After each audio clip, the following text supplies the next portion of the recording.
Olá, meus irmãos, bom dia, boa tarde ou boa noite. Isso de acordo com o horário que você estará assistindo esse vídeo. Hoje nós estamos dando início ao estudo da primeira epístola aos Tessalonicenses, uma vez que nós já encerramos semana passada os Colossenses e foi um estudo maravilhoso. Hoje nós estaremos introduzindo o estudo aos Tessalonicenses, a primeira epístola aos Tessalonicenses, e com certeza nós temos muito, mas muito mesmo, a aprender com a palavra do nosso Deus. Então convido você a permanecer conosco, já pegar aí a sua Bíblia, para que possamos estudar a palavra do Senhor e aprender mais dele, tá bom?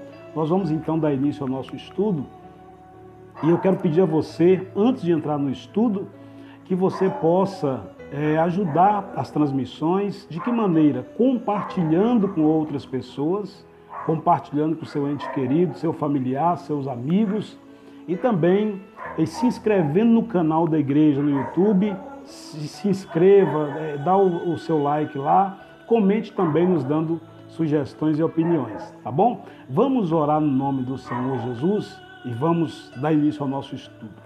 Senhor Deus e Pai, em nome de Jesus, nós oramos, ó Deus, nesse momento, entregando nas Tuas mãos esse estudo, as nossas vidas, e nós Te pedimos, ó Deus, o espírito de sabedoria e de revelação da Tua santa, majestosa e grandiosa palavra. Abençoa-nos em nome de Jesus. Bom, desde já também vou pedindo você a compreensão, cachorro latindo, né? Mas infelizmente nosso estúdio aqui ainda não está pronto e nós precisamos fazer a transmissão do estudo, né? Então quero pedir a você a sua compreensão e o seu entendimento, para que os ruídos que saírem aí você possa ir nos perdoando, tá bom? Então vamos lá. No início aqui e na introdução à origem da igreja de Tessalônica, o evangelho chegou à Europa pela primeira vez em 49 DC, ou depois da Era Comum, depois de Cristo. Isso aconteceu quando, em sua segunda viagem missionária, Paulo e seu grupo responderam à visão noturna do homem macedônio e navegaram para Troade, que é o lugar da antiga cidade de Troia, para a ilha Egeia de Samotrácia e depois para Neápolis. A cidade portuária de Filipos, que está em Atos 16, 8 ao 12, e aqui o apóstolo Paulo encontrou a negociante Lídia, que é muito citada nos escritos, né? Exorcizou o espírito de adivinhação de uma jovem escrava e foi publicamente espancado e erroneamente preso. Ao saber que Paulo e Silas eram cidadãos romanos, as autoridades imperiais se desculparam, libertaram os apóstolos e os incitaram a deixar a cidade. Eles o fizeram. Isso está em Atos 16, capítulo 16, versículo 13 ao 40. Viajando cerca de 150 quilômetros em direção ao sudeste, Paulo e Silas chegaram a Tessalônica, como tinha por costume, relata Lucas.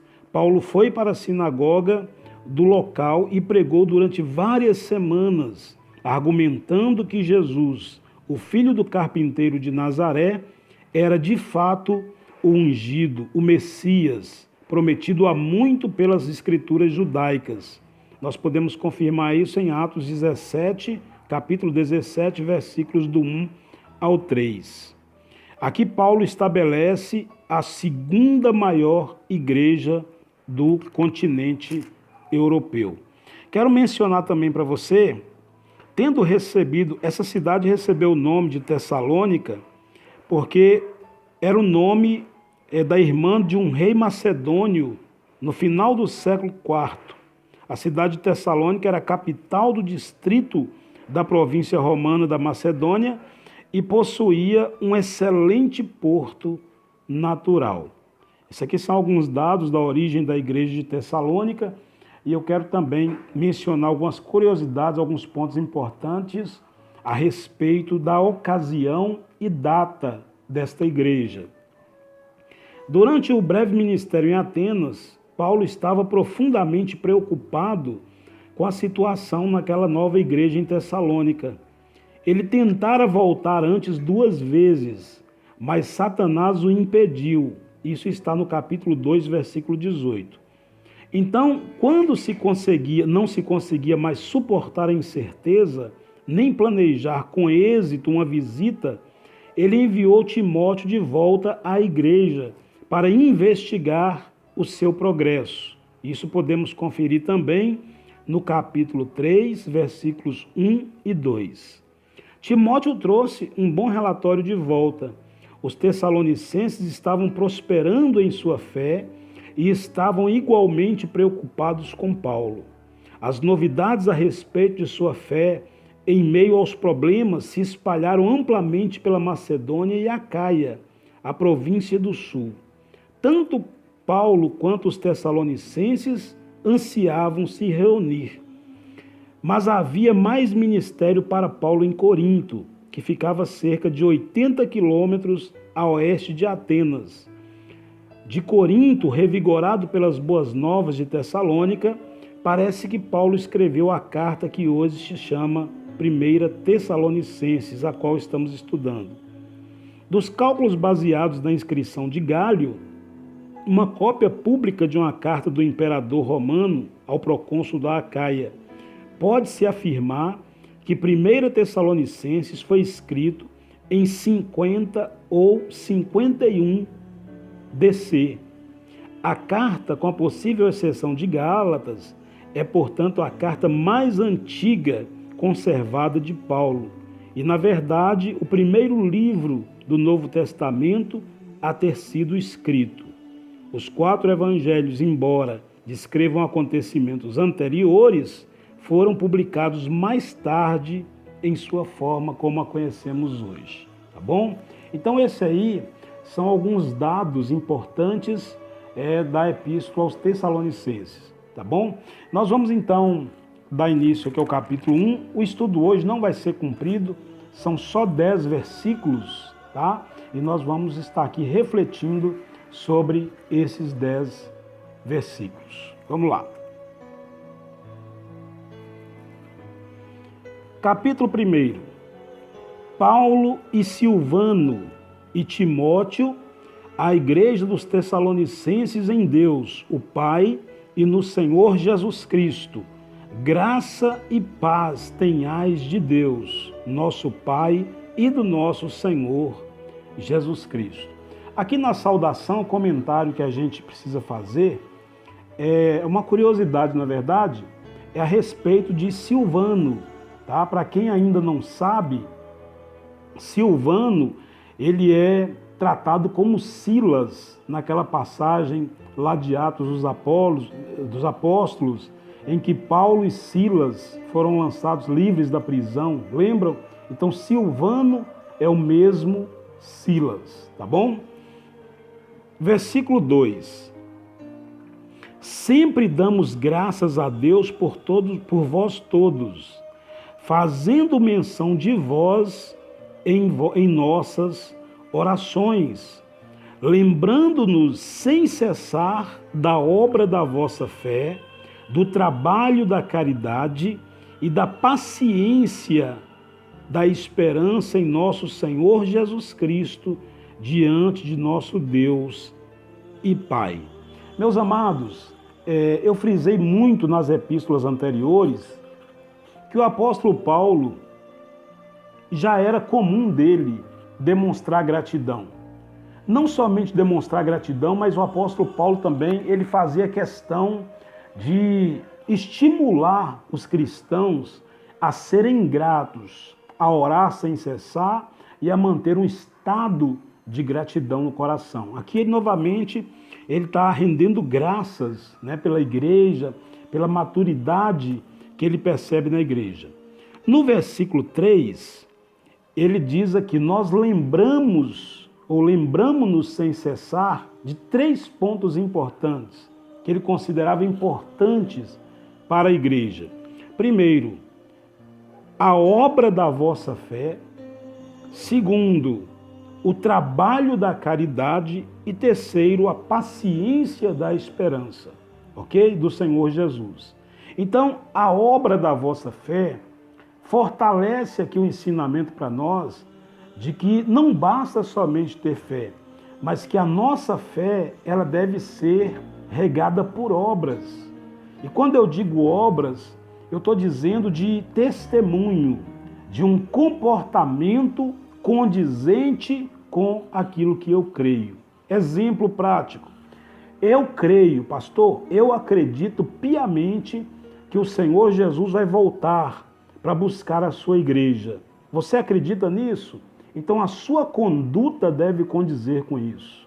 A forma, a maneira de viver e de se conduzir, ela deve apontar para as pessoas que você tem uma fé que Jesus voltará para buscar a sua igreja. Tá? Então a nossa fé, ela deve regrar o nosso comportamento, os nossos atos. Não como A ou B acha ou deixa de pensar, não. Mas como o Evangelho diz que tem que ser o nosso comportamento. Ok? Segundo ponto, o trabalho da caridade. O apóstolo Paulo também valoriza muito isso. Caridade traduz-se por amor.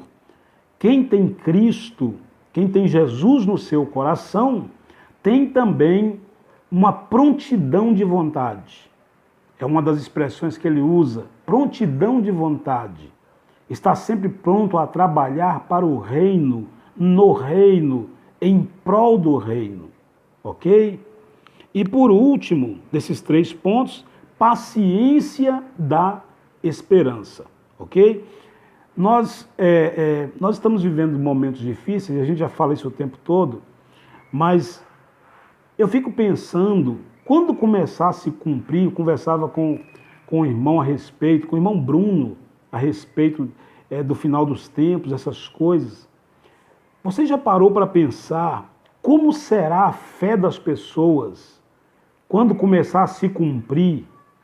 Na verdade, já está se cumprindo, mas eu digo quando se intensificar o cumprimento, a vinda do anticristo, o preparo para a vinda do anticristo. Você já parou para pensar como será a sua fé? Como será a fé das pessoas? E aí eu me lembro de um texto que diz assim: porventura achará fé na terra quando vier o Filho do Homem?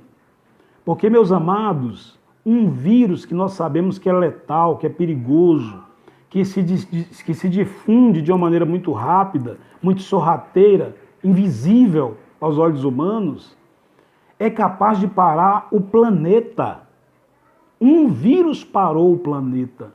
Então nós conversávamos e nós pensávamos sobre a gravidade que é a vinda do anticristo, o estabelecimento do anticristo, da nova ordem mundial, que já está trabalhando há muito tempo, não é uma coisa muito difícil de acontecer.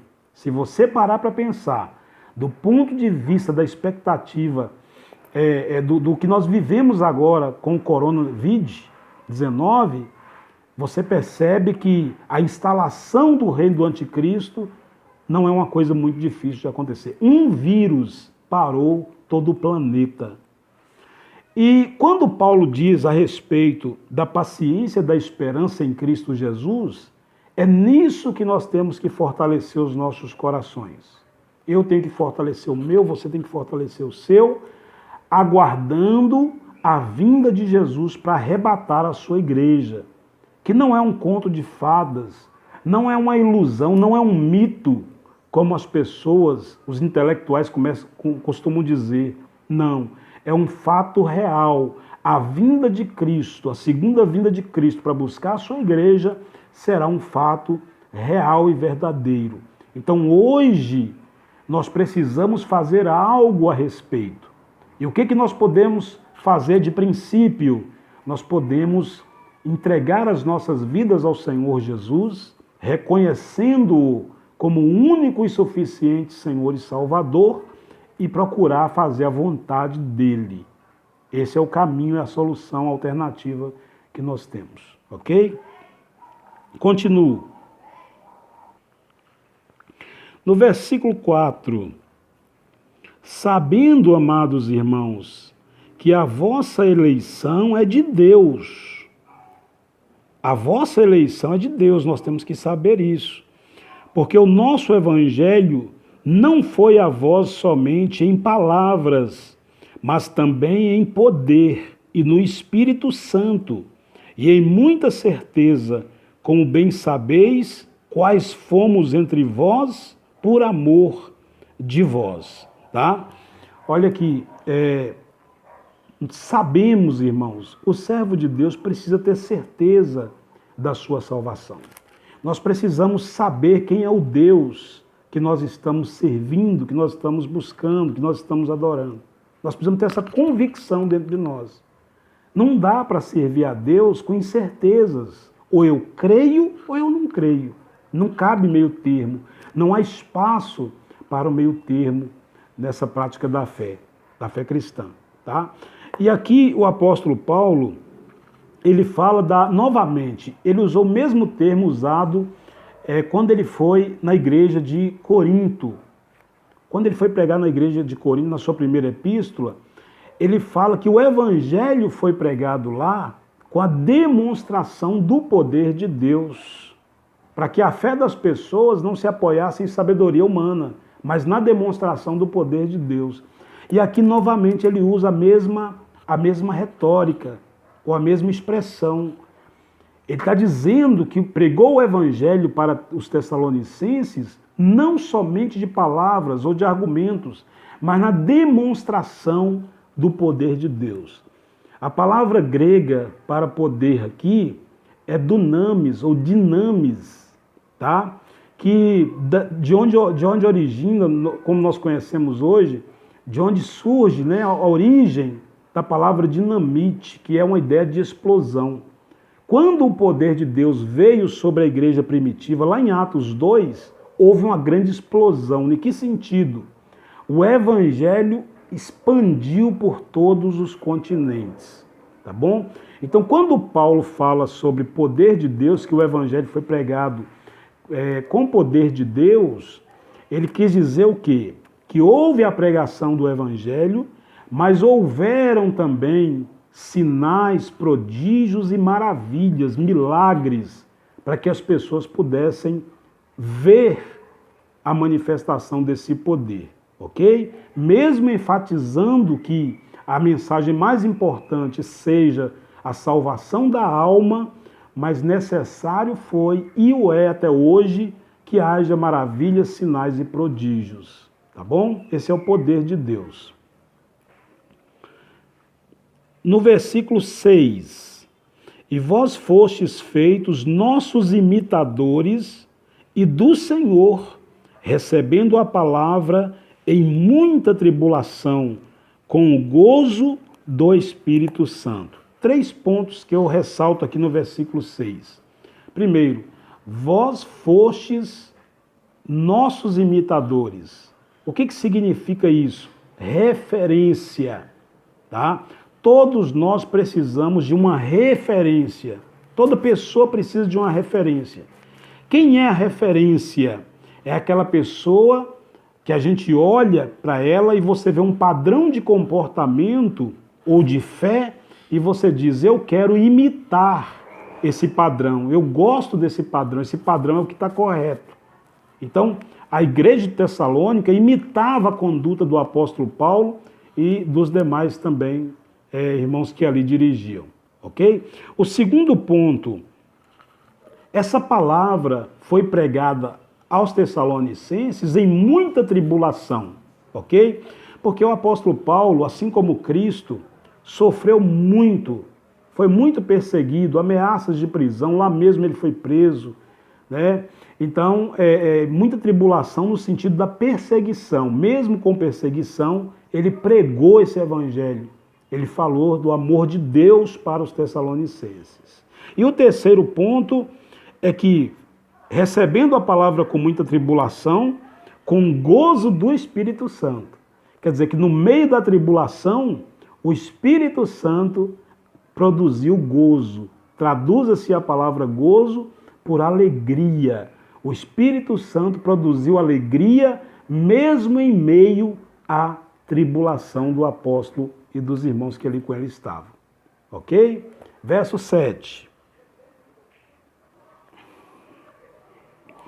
De maneira que fostes exemplo para todos os fiéis da Macedônia e Acaia, porque por vós soou a palavra do Senhor, não somente na Macedônia e Acaia, mas também em todos os lugares, a vossa fé para com Deus se espalhou de tal maneira que já dela não temos necessidade de falar coisa alguma.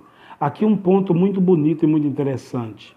A fé dos Tessalonicenses foi uma fé assim tão profunda, tão bonita, que se ouviu falar da fé deles em todos os lugares do mundo. Onde Paulo passava, se ouvia falar da fé deles. E Paulo conclui que eles estavam tão aptos e tão maduros nessa fé, que não era necessário ensinar mais nada sobre isso para eles, porque eles já estavam amadurecidos. Esse deve ser o nosso alvo. Amadurecer de uma tal maneira, ou desenvolver uma fé de tal maneira que em todo mundo, que em todos os lugares se ouça falar da fé que nós temos. E não somente para que as pessoas ouçam falar, mas por questão de consciência nossa, por questão da nossa consciência, tá? Versículo 9. Porque eles mesmos anunciam de nós qual a entrada que tivemos para convosco, e como dos ídolos vos convertestes a Deus, para servir ao Deus vivo e verdadeiro, e esperar dos céus o seu Filho, a quem ressuscitou dos mortos, a saber, Jesus, que nos livra da ira futura. Então, olha isso. Um outro depoimento a respeito dos Tessalonicenses é que aqui nós temos dois tipos de pessoas. Nós temos judeus e nós temos gregos que frequentavam a sinagoga, mas que não haviam se convertido ao judaísmo, não haviam praticado ainda a circuncisão, tá? Então nós temos judeus e temos gregos que frequentavam as sinagogas, mas não tinham se convertido ao judaísmo. E provavelmente esses gregos, eles eram praticantes de adoração aos ídolos. E aqui o apóstolo Paulo está dizendo que ele fica sabendo, ele tem notícia de que eles foram convertidos a Deus, ao único Deus verdadeiro. Aqui fica também o ensinamento, com todo o respeito à fé de todas as pessoas, é lógico, mas que nós não devemos adorar ídolos e nenhum outro Deus. Nós devemos adorar somente ao único Deus vivo e verdadeiro que criou os céus e a terra e que ressuscitou a Cristo Jesus dentre os mortos. E no final, aqui no versículo 10, ele ainda nos aconselha a esperar dos céus o seu Filho, Jesus. Meu amado, essa é a nossa vontade, essa é a pregação que nós desejamos fazer enquanto vivermos. Aguarde dos céus o Senhor Jesus. Aguarde dos céus o Salvador. Jesus voltará para buscar a sua igreja. Jesus voltará para buscar a sua noiva. Encha o seu coração com essa esperança. E eu tenho certeza que não haverá tribulação que vai tirar a alegria e o gozo do seu coração e o sorriso do seu rosto. Tá bom? E é assim que nós encerramos o capítulo 1 de 1 aos Tessalonicenses. Um abraço carinhoso e a paz do Senhor Jesus. Até o próximo estudo no nome de Jesus.